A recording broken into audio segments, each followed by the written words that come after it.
जय भोलेनाथ दोस्तों। कल हमने श्रावण महात्म्य के चतुर्थ अध्याय में सुना कि भोलेनाथ ने सनत कुमार को श्रावण मास में आने वाले व्रतों के बारे में बताया। अब हम जानते हैं श्रावण मास के अगले अध्याय का महात्म्य। भोलेनाथ बोले, हे सनत कुमार, श्रावण मास में इस प्रकार के अनुष्ठान से जो मनुष्य शिवलिंग का पूजन करता है उसकी कभी अकाल मृत्यु नहीं होती। ये व्रत बांझपन दूर करने वाला, धन धान्य बढ़ाने वाला और सर्व संपत्ति प्रदान करने वाला है। श्रावण मास में ओम भू, ओम भुवः, ओम स्वः के साथ तिलों के द्वारा भी यह ग्रह यज्ञ नामक होम किया जाता है तो भी मनुष्य अपार धन संपदा प्राप्त करता है। हे सनत कुमार, अब मैं आपको वारों के व्रत के बारे में बताता हूँ, आप सुनिए। हे अनघ, मैं आपको सर्वप्रथम रविवार व्रत के बारे में बताऊंगा। इस संबंध में प्राचीन इतिहास में कहा गया है कि प्रतिष्ठानपुर में सुकर्मा नामक एक द्विज था। वह दरिद्र, कृपण तथा भिक्षावर्ती में लगा रहता था। एक बार वह धान्य मांगने के लिए घूमते घूमते एक नगर में गया। उसने किसी एक गृहस्थ के घर में मिलकर रविवार का उत्तम व्रत करती हुई स्त्रियों को देखा। तब उसे देखकर वे स्त्रियां परस्पर कहने लगी कि इस पूजा विधि को शीघ्रता पूर्वक छिपा लो। इस पर वह विप्र उन स्त्रियों से बोला, हे श्रेष्ठ स्त्रियों, आप लोग इस व्रत को क्यों छिपा रही हैं? समान चित्त वाले सज्जनों के लिए परमार्थ ही सर्वथा स्वार्थ में है। मैं दरिद्र तथा दुखी हूँ। इस श्रेष्ठ व्रत को सुनकर मैं भी इसे करूँगा। अतः आप लोग इस व्रत का विधान व फल अवश्य बताएं। स्त्रियां बोली, हे द्विज, इस व्रत के करने में आप उन्माद प्रमाद करेंगे अथवा भूल जाएंगे अथवा इसके प्रति भक्ति व अनास्था रखने लगेंगे। अतः आपको यह व्रत कैसे बताऊं? उनकी यह बात सुनकर के एक प्रौढ़ महिला उस ब्राह्मण से व्रत तथा व्रत की विधि बताने लगी। हे ब्राह्मण, श्रावण मास के शुक्ल पक्ष के प्रथम रविवार को मौन होकर उठ करके शीतल जल से स्नान करें। उसके बाद अपना नित्य कर्म संपन्न करके पान के एक शुभ दल पर रक्त चंदन से सूर्य के समान पूर्ण गोलाकार 12 परिधियों वाला सुंदर मंडल बनाएं। उस मंडल में रक्त चंदन से संज्ञा सहित सूर्य का पूजन करें।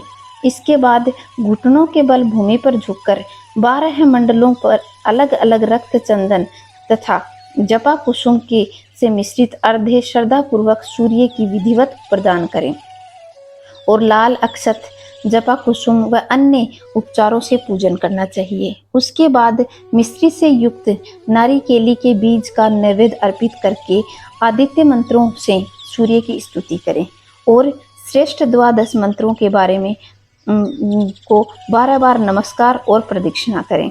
इसके बाद 6 तंतुओं से बनाए गए सूत्र में 6 ग्रंथियों बनाकर देवेश सूर्य को अर्पण करके उनसे अपने गले में बांध लें और पुनः 12 फलों से युक्त वायन ब्राह्मणों को प्रदान करें।